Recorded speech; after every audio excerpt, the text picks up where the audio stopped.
There's the SNP. Now, Scotland can lay claim to some of the great thinkers and pioneers of yesteryear.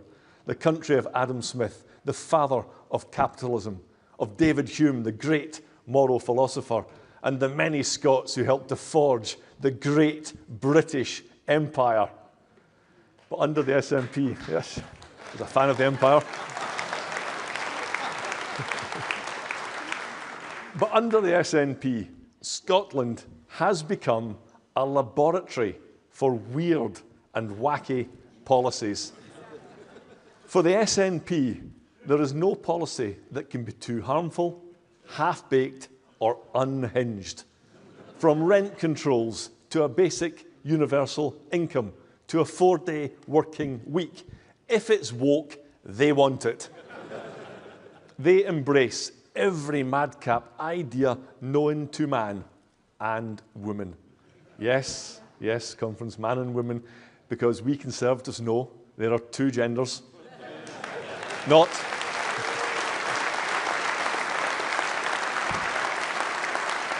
just two, not 2 dozen, as the SNP would have us believe.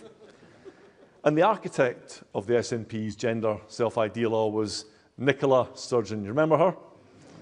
And an arch opponent of it was Kemi Badenoch. Our party killed it stone dead. And now Nicola Sturgeon is quitting the Edinburgh Parliament, which you might want to call a political jailbreak. But friends, please don't get too carried away, because I want to warn you, I have to warn you, the new SNP leader, John Swinney, only offers more of the same division and decay. He was not Nicola Sturgeon's obedient deputy. He's been obsessed with breaking up the United Kingdom from the age of 15. He probably reckons that Braveheart was a documentary.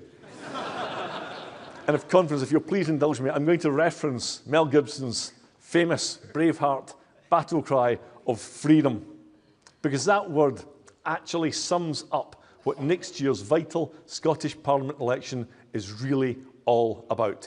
The people of Scotland don't want independence, but they do want greater freedom. That's the freedom to keep more of their hard-earned money, not pay more tax than people in the rest of Britain for doing the same job. Small businesses want freedom from the SNP's relentless barrage of rules and regulations. Ordinary people want freedom to speak openly, not constrained by Humza Yousaf's chilling hate crime law. And it really is a great irony that the so-called Party of Independence has trashed so many of our freedoms. As the Party of the Union, we want to give back freedom and control to the people of Scotland. Control over their own lives, their own decisions, their own money. And that's what we proudly stand for as Scottish Conservatives and Unionists. Thank you. Thank you.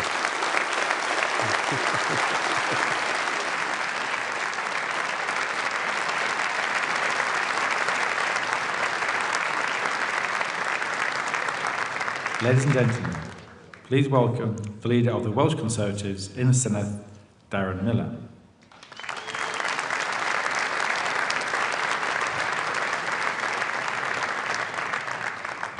Well, as we say in Wales Conference, Prynawn da Cynhadledd. Good afternoon to you all. It's an absolute delight to be able to follow Russell Finlay, who is leading the fight for the Union and against the SNP up in Scotland. In Wales, alongside the Shadow Wales team in Westminster, Mims Davis and Olivia Bloomfield, we are fighting that same battle for our precious United Kingdom. Because one thing that we Conservatives know all too well is that left-wing governments, whether they are in Scotland, Wales or Westminster, do not work.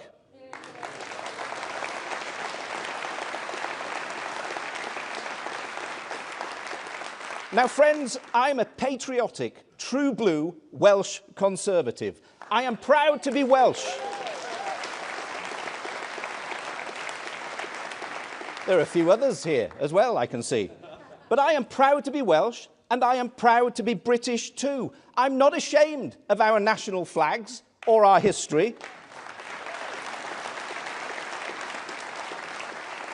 I was born just down the road at Hope Hospital in Salford. And because of that, I still have hope in my heart for the future of Wales and our precious United Kingdom. I was brought up in a working-class family on the North Wales coast.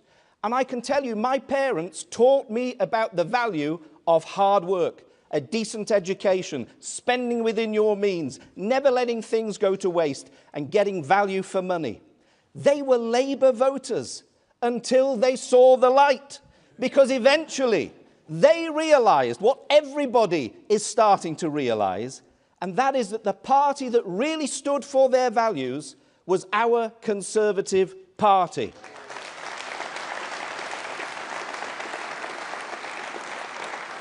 And those values hold as true today as they did when I was growing up, because freedom and personal responsibility matter. And a new generation here in the United Kingdom is discovering and embracing these values for themselves, thanks to champions of freedom like the late Charlie Kirk.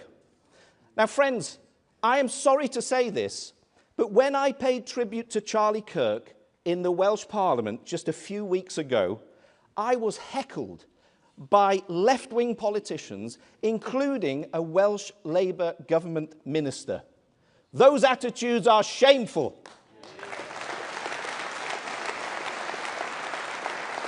And I want to say this to Erica, Charlie's widow. We Conservatives will continue to fight for the freedoms that Charlie championed, because that's what we are about, freedom.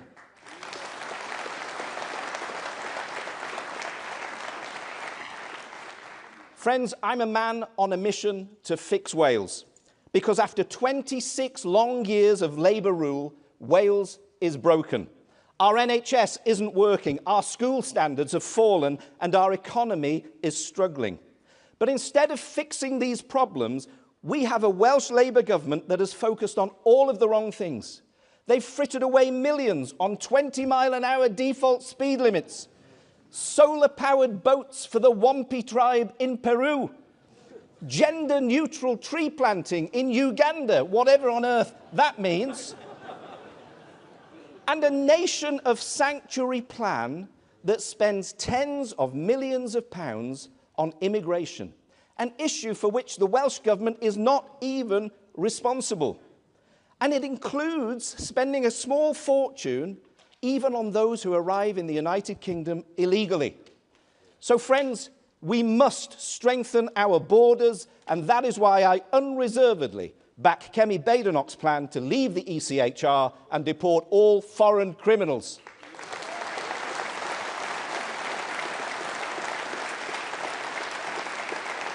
But you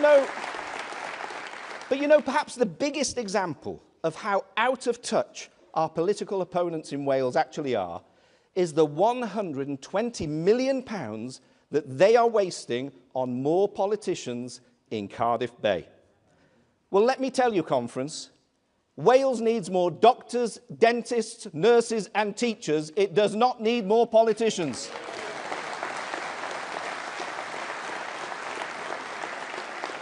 And that is why the Welsh Conservatives will reverse the change. And it's not the only thing we're going to scrap, because just last week, the former Labour First Minister, Vaughan Gething, do you remember him? Yeah, we're trying to forget about him as well. Well, he tried to vote in Senedd proceedings from his car. Can you believe it? Yes, his car. Now, I've got a message for Vaughan. The voters of Wales elect members of the Senedd to the Welsh Parliament, not to their sofas, not to their armchairs, and certainly not behind the wheel of their cars.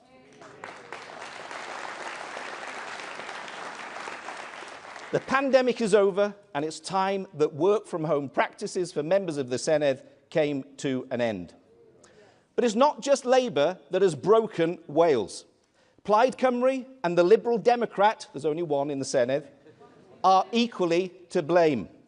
For a quarter of a century, whenever Labour needed votes to pass another dreadful budget or an ill-thought-out law, Plaid or the Lib Dems were there to prop them up. And now, Welsh Labour is hatching yet another stitch-up with Plaid Cymru to give us more of the same reheated, failed, nutrition-lacking socialist fare that Wales is sick and tired of eating. But this time, with a side order of dangerous nationalism. And I say dangerous because Plaid's extremism and nationalism is just that. They want to tear Wales from the United Kingdom. They want to draw a slate curtain across the border between England and Wales. A curtain which could end the right to live, work, study and trade anywhere in the UK. Their plans would cost the average Welsh working family thousands each and every single year. So let me be clear. Plaid Cymru is a risk to Welsh jobs, pensions and our economic prosperity.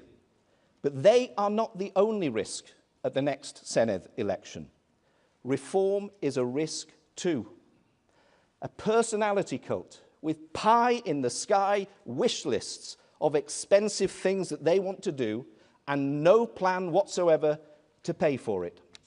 Just days ago, their former leader in Wales, Nathan Gill, admitted to taking bribes to make pro-Russian statements in the European Parliament. He's now facing years, quite rightly, in prison. But these stories should come as no surprise. Why? Because Nigel Farage himself has also cozied up to the Russians, speaking of his admiration for Vladimir Putin, and even pushed the outrageous Russian propaganda lie that the West provoked the illegal Russian invasion of Ukraine. They are despicable.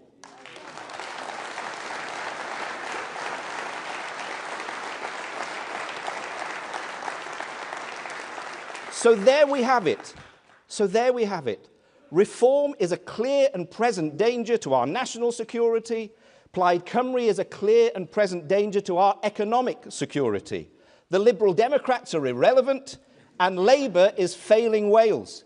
But there is hope because we Welsh Conservatives have a credible plan to fix Wales. We are ready to cut income tax, scrap rates for small businesses, back family firms and our family farms, eliminate wasteful spending, invest in our roads, protect frontline public services, restore discipline and drive up standards in our schools, tackle the crisis in the Welsh NHS and defend our United Kingdom.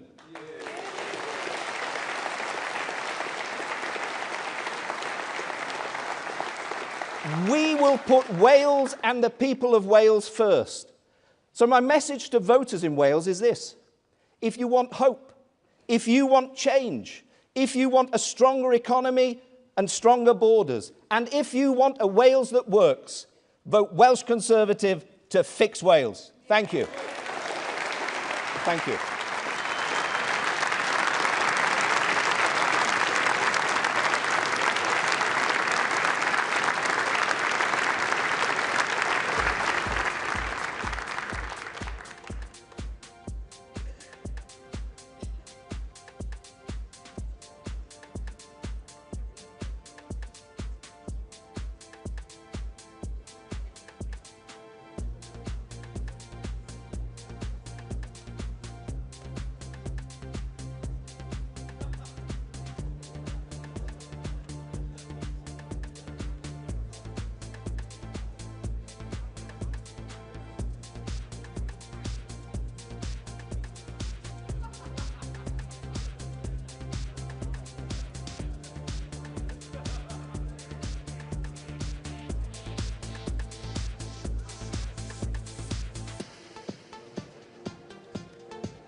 Every area of the immigration system will be tightened up so we have more control. We're going to stop people crossing the channel in small boats. We are now at record numbers for illegal migrants. And we have never seen anything like that. They're now piling more and more people on.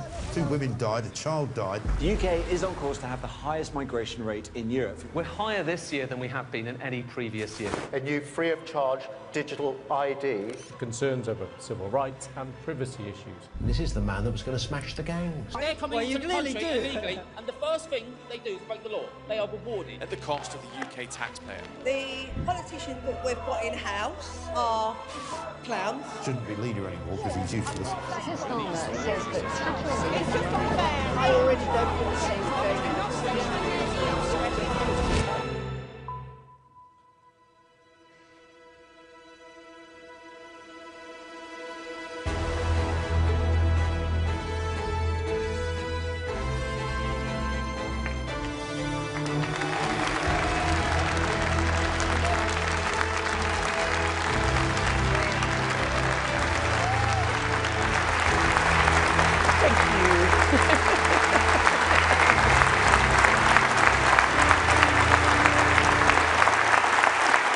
Thank you.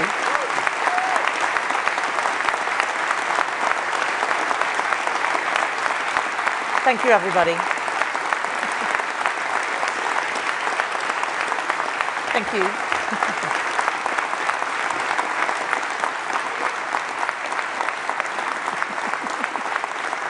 Thank you, conference. Thank you.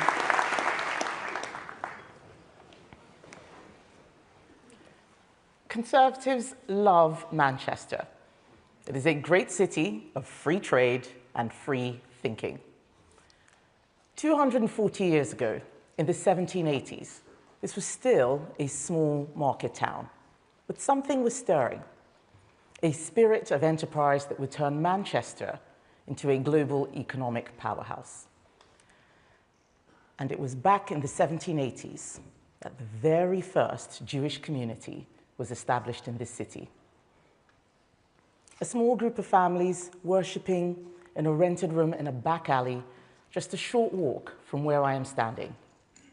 And right from the very start, Jewish people have been part of the fabric of Manchester.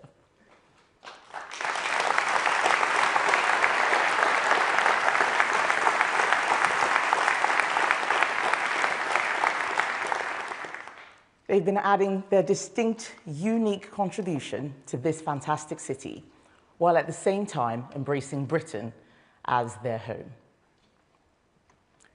The horrific and despicable attack at Heaton Park Synagogue on Thursday has shocked us all. But for many in the Jewish community, it did not come as a surprise. Many have been living with a sense of rising dread that an attack like this was becoming inevitable. Yesterday, I met members of the congregation and visited the site of the attack. The strength of Manchester's Jewish community is humbling. Targeting the center of community life on the holiest day of the year was not just an attack on British Jews, it was an attack on all of us.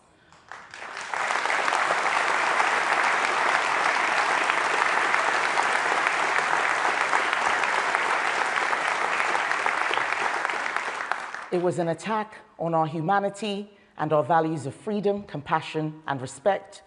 It was an attack on the idea that Britain is a safe place for Jews. On Yom Kippur, the Day of Atonement, Jews take time for introspection, to ask themselves, where have we gone wrong in the past, and what do we need to do to be better in the future? These are questions we urgently need to ask ourselves as a nation. Extremism has gone unchecked. You see it manifest in the shameful behavior on the streets of our cities, protests which are in fact carnivals of hatred directed at the Jewish homeland.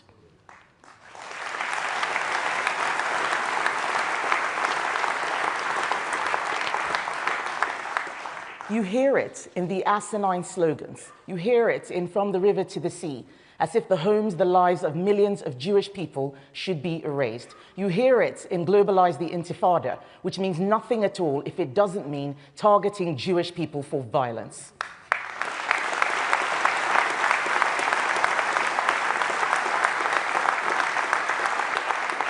We have tolerated this in our country for too long, and we have tolerated the radical Islamist ideology that seeks to threaten not only Jews, but all of us, of all faiths and none, who want to live in peace.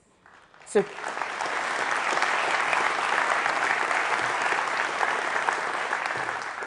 the message from this conference, from this party, from every decent and right-thinking person in this country must be that we will not stand for it anymore.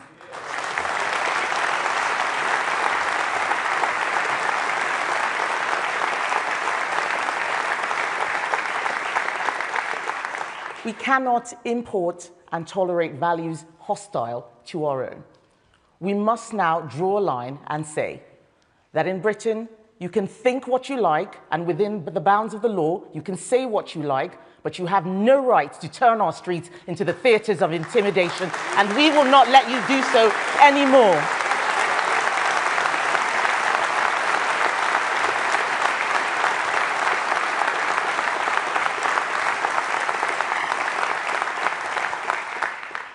To our Jewish friends, we stand with you shoulder to shoulder. You are part of the fabric of Britain, and you always will be.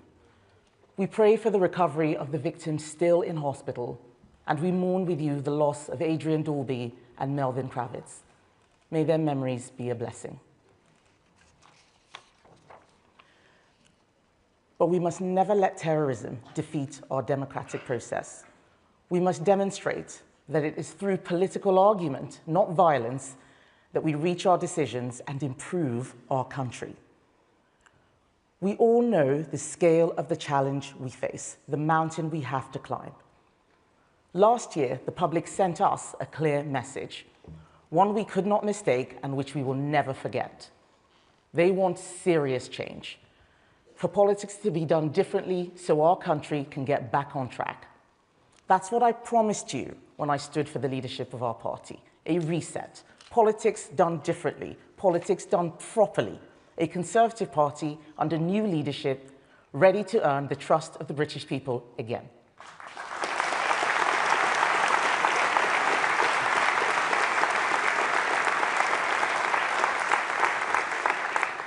In the last 12 months, we started doing politics in a new way. No more making the announcement first and then working out the policy details second. No more thinking that we can leave quangos and bureaucrats to their own devices and then wonder why we don't see results. No more accepting that our laws can be used as a tool to subvert democratic decisions and basic common sense. An end, once and for all, to the drift of our institutions away from truth, honesty, and decency, and a return to values that define our country at its best. That's what this week is all about.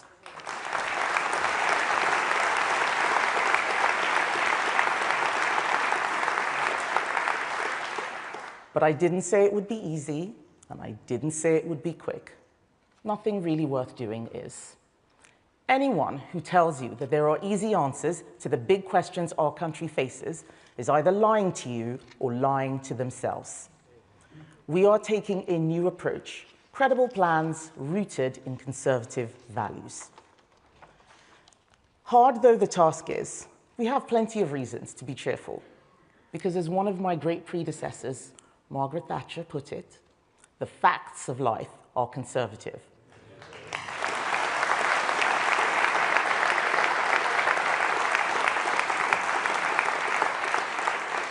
The facts of life are conservative, conference. The fact that countries, like families, have to live within their means.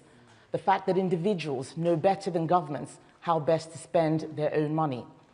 The fact that freedom depends on order and only works under the rule of law. There is a gap for the responsible, optimistic, competent conservative approach, an approach rooted in values.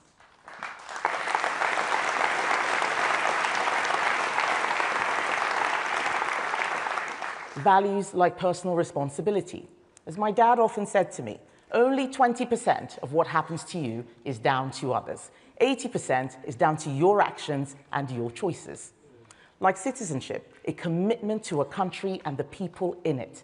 Family, in different shapes and sizes, the bedrock of social stability and the foundation of our society. Freedom. Freedom to think, to speak, and to live as each of us chooses.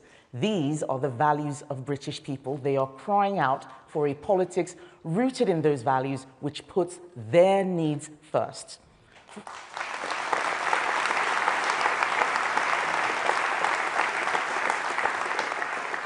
Conference, they are crying out for a stronger economy, where hard work is rewarded and everyone has a chance to get on.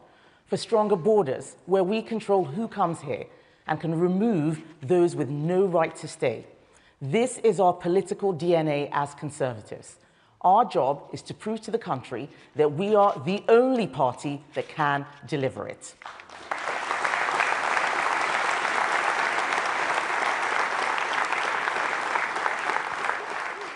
Conference, post-war, Conservatives spread prosperity and built millions of new homes, the bedrock of the property-owning democracy.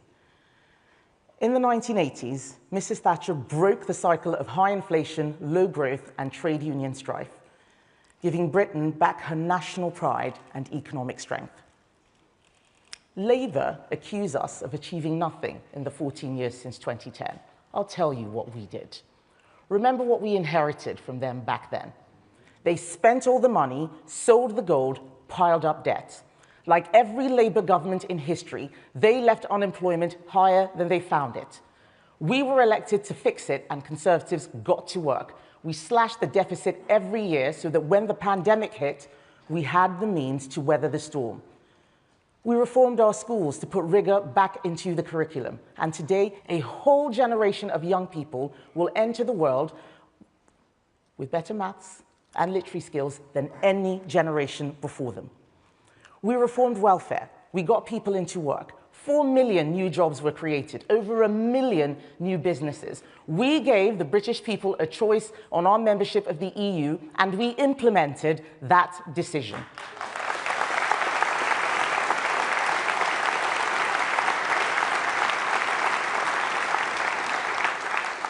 And what followed? The fastest vaccine rollout in the West. Billions of pounds worth of trade deals. No other party would have done these things, but they were right for our country, and we can all be proud of them.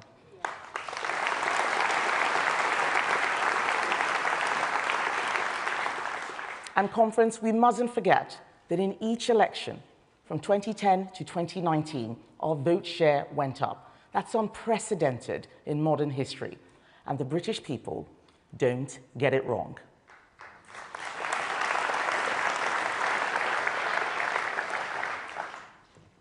But if we take pride in what we got right, we also have to face up to what we got wrong. People won't listen to us again until we show them we have learned from our mistakes and changed.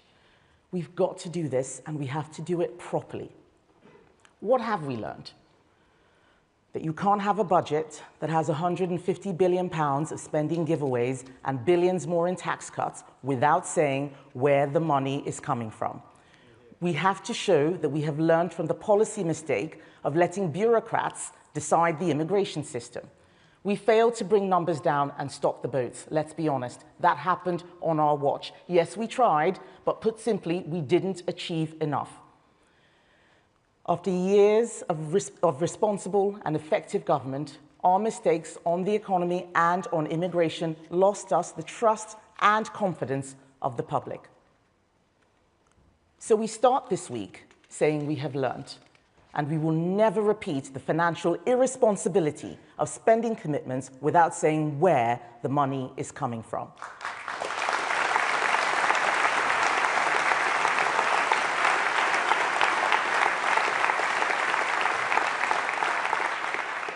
Never again, Conference. This week, we will set out how we have changed, how we will be different, and most importantly, how we will make a difference.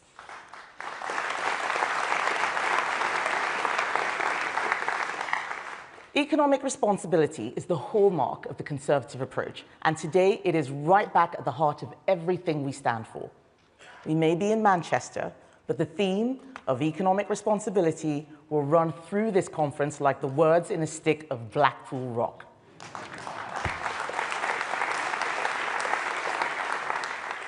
There are two parts of our message at this conference: stronger economy, stronger borders. It is stronger borders that I want to talk to you about today. I was elected leader because I promised to renew this party and our policies, so we can win the next election and then rewire the state to make it work for people again. We are not interested in superficial fixes. Instead, we are taking a systemic approach, asking the difficult questions that others avoid. We have the courage to follow through with credible plans to answer them. It's the rigorous, practical, conservative way. And on so many of those questions, the answers come back to the same thing. Why is it that every time we try to build anything in this country, we have to spend millions of pounds on paperwork and still get bogged down in litigation? Why are protesters allowed to block roads and disrupt lives time and time again? Why are our veterans relentlessly chased through the courts by activist lawyers? Why couldn't we deport those foreign nationals who raped girls in communities across the UK? Why do we still allow them to remain in the very same towns where their victims live? Why?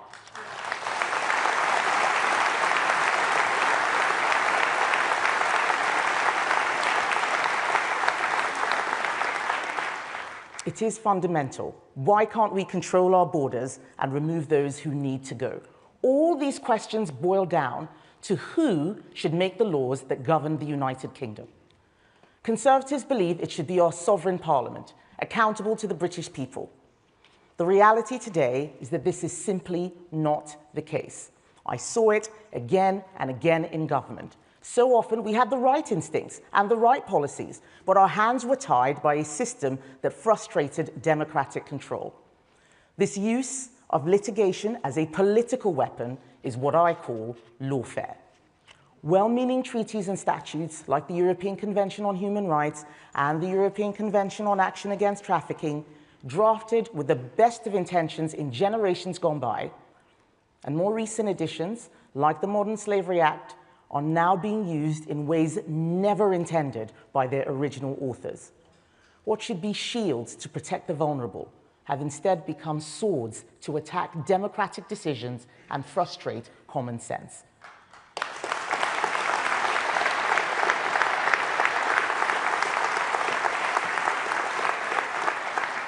Conference, this isn't just damaging our security, it's also damaging our prosperity. It is that whole system which we need to reform, and the place to start is the European Convention on Human Rights.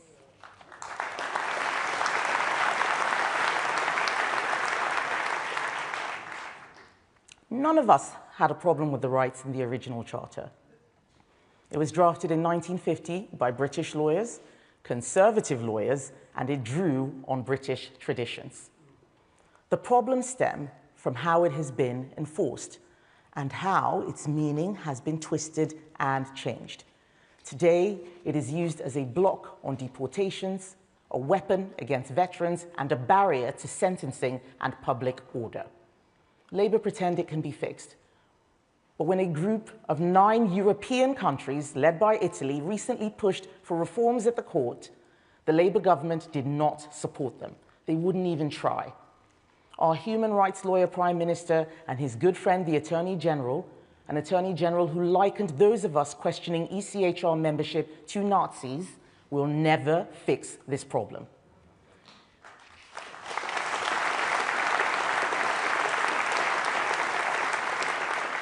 Instead, Conference, they have gone in the opposite direction, paying to surrender British territory in the Chagos Islands and plotting to force everyone in this country to carry Starmer's digital ID. Conference, we will fight them every step of the way.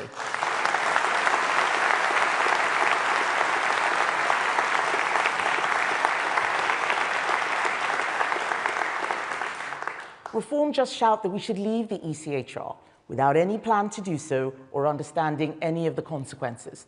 They are practicing that old failed politics I talked about, that politics of announcements without a plan. That is the way to chaos and failure. It is only the Conservatives who are taking the honest, responsible approach, prepared with a plan to deliver.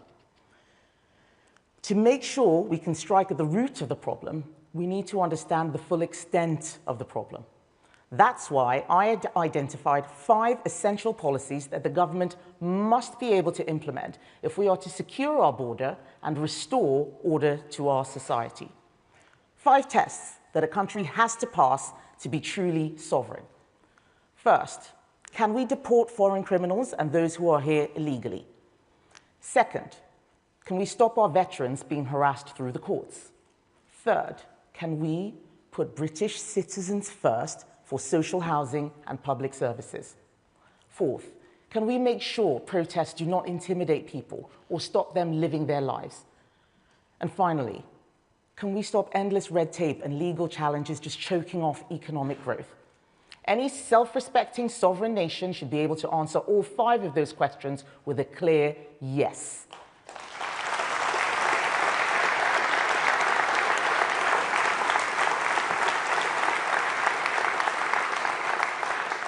Conference, anything that is stopping us from doing so is a barrier we have to remove. So I asked the Shadow Attorney General, the distinguished King's Counsel, Lord Wolfson, to lead an in-depth analysis. The question I posed was whether these 5 tests can be lawfully met as a signatory to the European Convention on Human Rights, bound by the court in Strasbourg. And I want to thank Lord Wolfson for his immense and detailed work. So forensic, so thorough. Thank you. In nearly 200 pages of legal advice, he has provided his answer. This is what he said.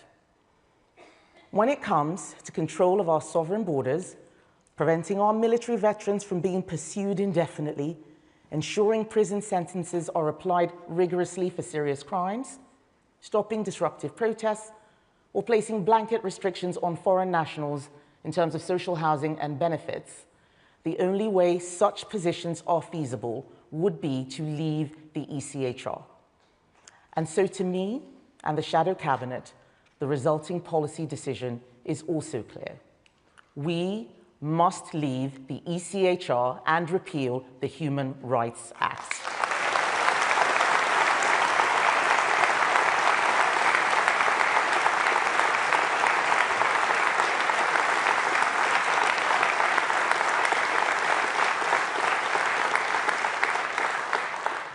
Conference, I want you to know that the next Conservative manifesto will contain our commitment to leave. Leaving the convention is a necessary step, but it is not enough on its own to achieve our goals. If there are other treaties and other laws we need to revise or revisit, then we will do so. And we will do so in the same calm and responsible way, working out the detail before we rush to announce. The rights we enjoy did not come from the ECHR. They were there for hundreds of years in our common law. Parliament has legislated over centuries to reflect and protect our freedoms. Human rights in the United Kingdom did not start in 1998 with the Human Rights Act, and they will not end with it. As we work through our detailed plan, we are clear that leaving the ECHR and repealing the Human Rights Act will not mean that we lose any of the rights we cherish. But this is the only way to end spurious legal claims from immigrants with dubious stories and excuses. This is the only way to allow a British government, the next Conservative government, to deliver a British borders plan in full.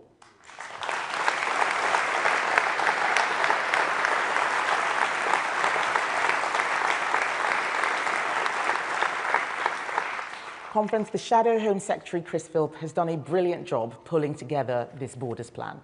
The Conservatives are a strong team, and he will be saying more about this shortly, including our plans to remove 150,000 illegal migrants a year.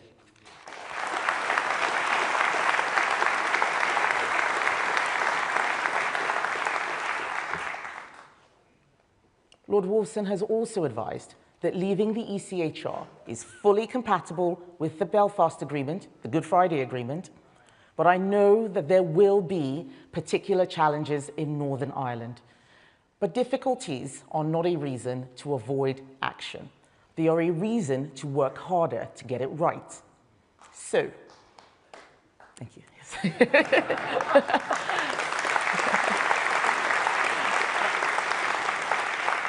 So, to ensure that this is an orderly and respectful process across the whole United Kingdom, I am asking Shadow Northern Ireland Secretary Alex Burghardt to lead a review into union-wide implementation.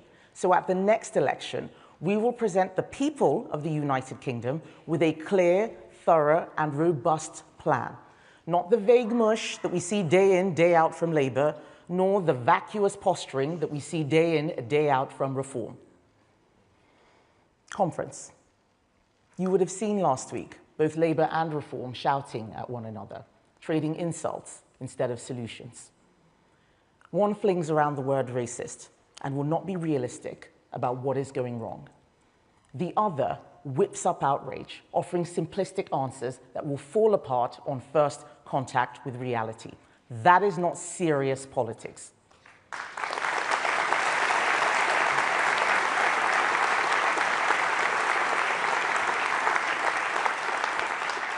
Conference, neither of those parties offers the leadership that Britain deserves. The truth is that Labour and Reform are two sides of the same coin. Both deal in grievance. Both divide our country into tribes and labels. Both practice identity politics, which will destroy our country. And I am saying no, no to division and no to identity politics.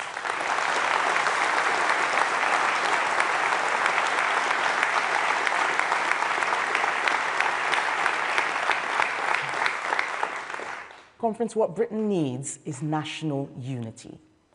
I am black. I am a woman. I am a conservative. And I know that identity politics is a trap. It reduces people to categories and then pits them against each other. But I am more than black, female, and even conservative. I am British.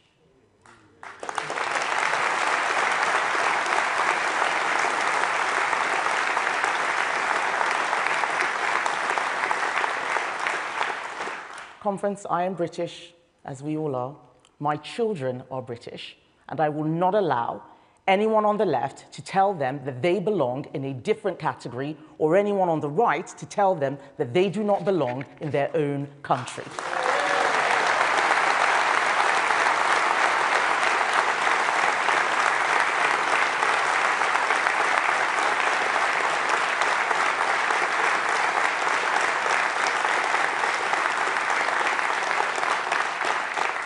Yes, Britain is a multiracial country. That is part of our modern story. But it must never become a multicultural country where shared values dissolve, loyalty fragments, and we foment the homegrown terrorism that we saw on the streets of Manchester this week.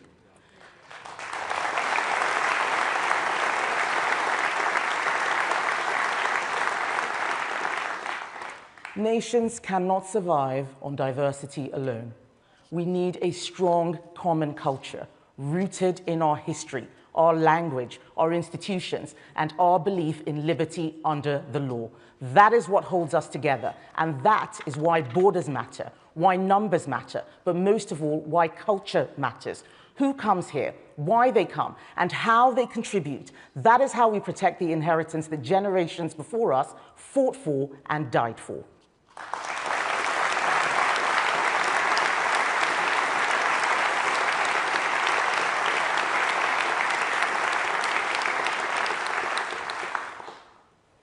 Britain needs deep change.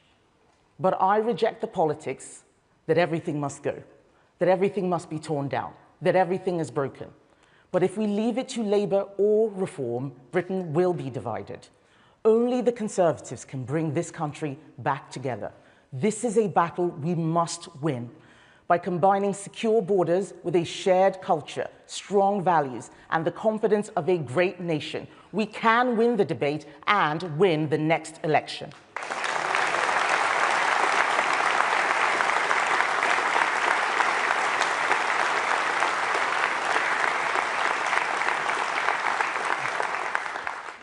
Conference, this is a party under new leadership and with a renewed purpose.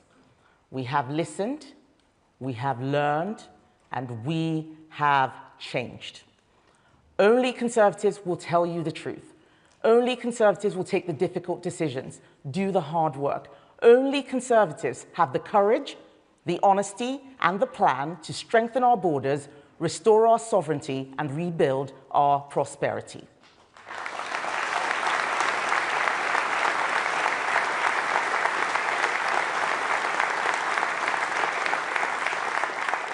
So I say to you all, as we start our conference, yes, we have a mountain to climb, but we have a song in our hearts, and we are up for the fight.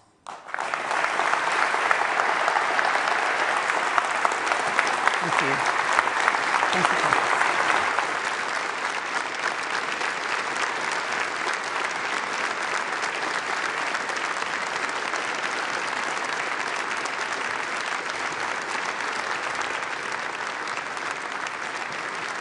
Ladies and gentlemen, please welcome the Shadow Home Secretary, Chris Philp.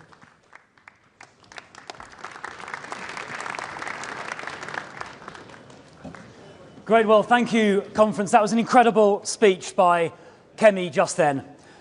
Like Kemi, let me start by condemning the appalling terrorist attack in this city last Thursday. Our thoughts and prayers are with the families whose lives on that holy Yom Kippur morning were so wickedly torn apart. But we will also stay strong in the face of terror.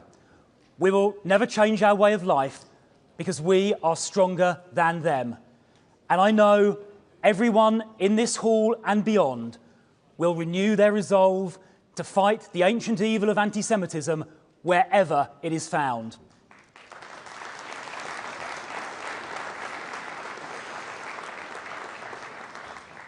It has no place in any civilized country, not in our United Kingdom, not ever.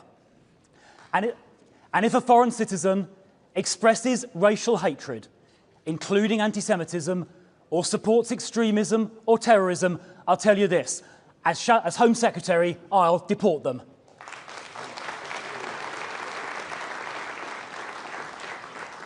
And I would like to thank the police and security services who responded so fast last week. They take risks up and down the country every day to protect us, and we owe them a debt of gratitude. Thank you.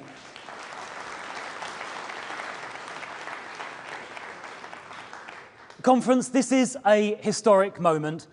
As the leader just announced, we have concluded it is right for our country to leave the ECHR.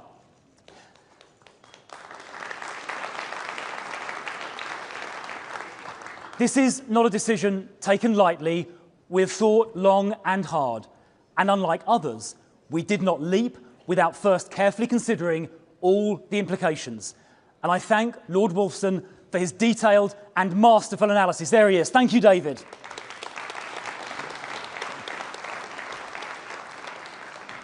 We are, of course, deeply aware of why the convention was originally written. In the aftermath of the horrors that ravaged Europe in the 1930s and 1940s, and we remain as committed as ever to protecting rights and the rule of law.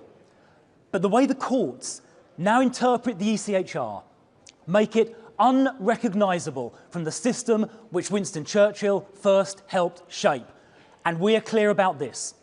The ability to control our country's borders is non-negotiable.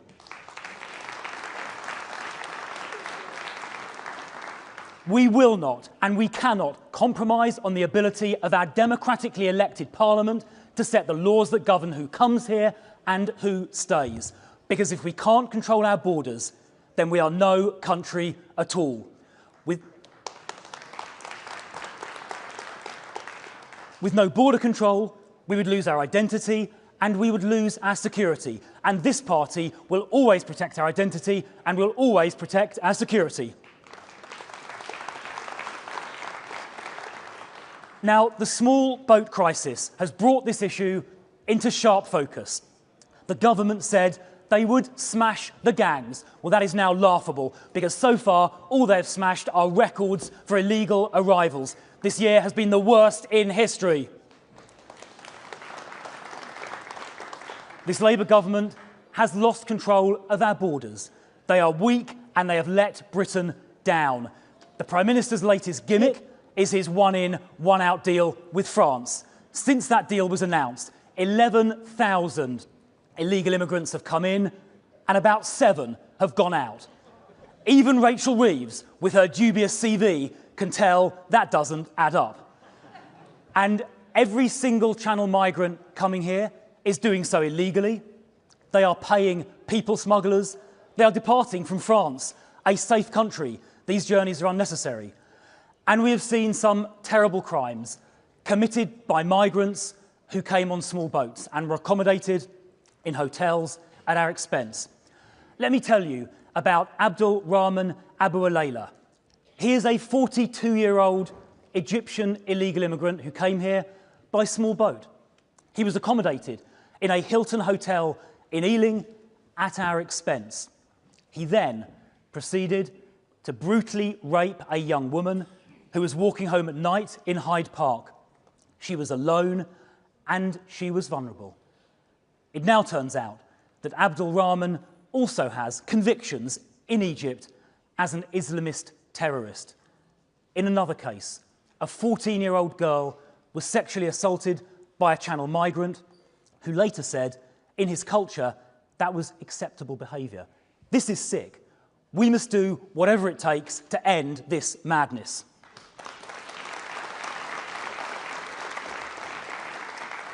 It is now clear to this new leadership that our international obligations have been stopping us from acting effectively. We experienced this in government, and the decision to leave the ECHR was reached partly as a result of that. And now, as Lord Wolfson has clearly advised, and I quote, ECHR membership places significant practical limits on the UK's ability to maintain control of our borders, and that is why we must come out, because this party is determined to control our borders.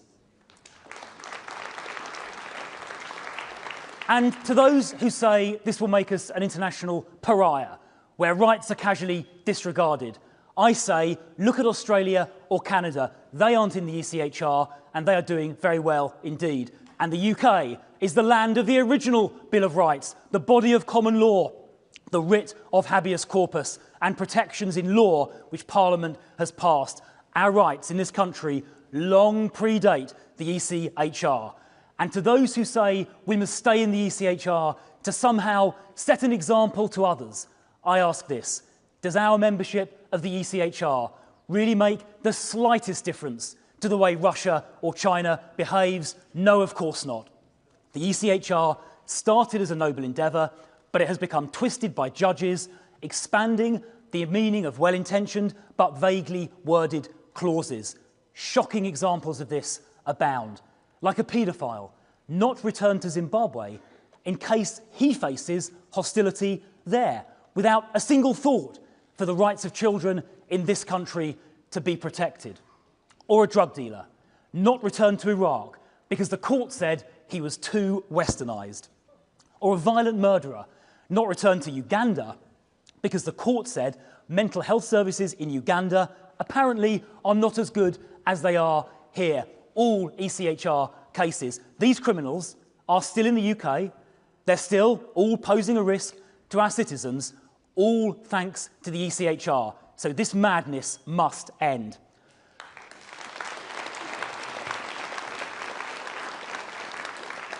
But as Lord Wolfson very wisely said, leaving the ECHR alone is not enough. We need a full plan, a complete plan, to fix Labour's borders crisis, which leaving the ECHR enables. And let me be clear about this. The Reform Party has not bothered to develop such a plan. They trumpet slogans, dreamt up in a pub, and written on the back of a fag packet, but they have not done the detailed work needed to make real change happen. Well, this party has done the work. It's called the Borders Plan, and we published it today.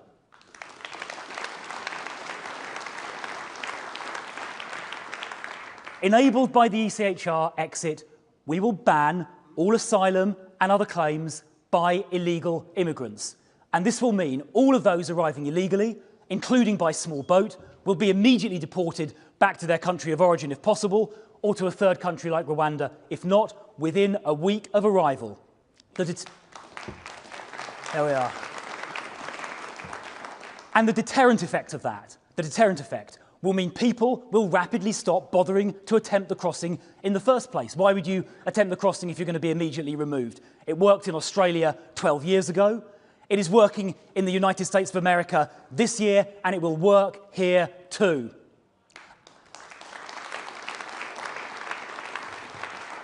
And we will also deport all foreign criminals, not some, all. There are currently about 20,000 serious foreign criminals roaming our streets who should have been deported already. They have gone on to commit between them a further 10,000 offences, including murder and rape. It still shocks me to this day that Keir Starmer and Shabana Mahmood signed a letter opposing the deportation of dangerous foreign criminals to Jamaica, one of whom later went on to commit murder here after he should have been deported. Well, we won't be signing letters like that. Instead, we will deport all those who pose a danger to the public, and that means deporting every single foreign criminal.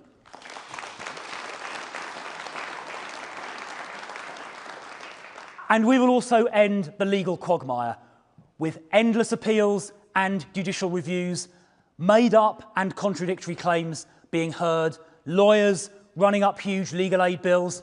I hope there are none of them here. One man claimed asylum. You won't believe this. One man claimed asylum saying he was Iraqi. And then, when that claim was rejected, he said he'd suddenly remembered that in fact he was Iranian. And the whole process started again. And then there was the notorious case of a man called Yaqub Ahmed, a Somali man who participated in the brutal gang rape of a 16-year-old girl. After his sentence in prison had finished, it took us 8 years to deport Ahmed because he made repeated asylum, human rights, and modern slavery claims. Many migrants make claims on the eve of deportation to stay here, usually very shortly after they meet a taxpayer-funded lawyer who tells them what they need to say. Judges accept all kinds of nonsensical arguments. Just last week, 8 Afghans who can't speak a single word of English were allowed into the UK from Turkey, a safe country, on tenuous human rights grounds. And some immigration tribunal judges were previously open borders campaigners. You literally couldn't make this up. So, we will abolish the immigration tribunal entirely, with decisions taken inside the Home Office. There won't be any immigration judicial review except on the narrow grounds of statutory power, and we will completely end the legal aid gravy train by abolishing it.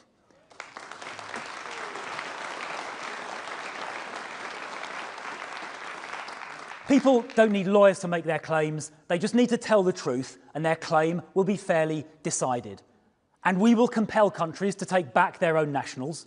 If a country won't take back their own citizens, where they commit a crime or have no right to be here, we will simply stop issuing entry visas to nationals of those countries to come here.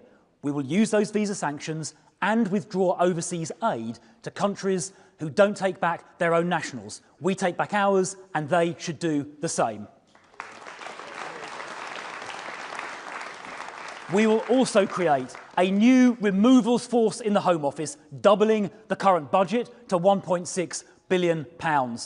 And by stripping away all of those legal obstacles that I've described and doubling the budget, we can remove 150,000 people a year that have no legal right to be here. That is 750,000 over the course of the next Parliament. This illegal immigration scandal will end.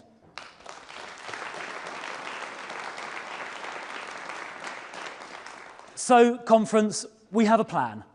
Leave the ECHR. Deport all illegal immigrants immediately upon arrival and all foreign criminals. A new force to remove 150,000 people a year with no right to be here. Abolish the immigration tribunal. End judicial review and legal aid in immigration cases, and make sure countries take back their own citizens just as we do. Now, we have thought deeply about this. Our plan is radical, yes. Not because we are ideologues, but because this plan has to be radical in order to work. The old ways have been tried, and they have failed. That's why a new approach is needed. Now, we have taken our time over this, and some people have criticised us for that. But we are now the only party that has a plan which is not only radical, but will actually work in practice. So now the Conservative Party is back with the resolve to do what is needed to protect our country's borders, back with determination to ensure that laws passed by our Parliament are actually implemented, and back with a plan to end illegal immigration. Thank you.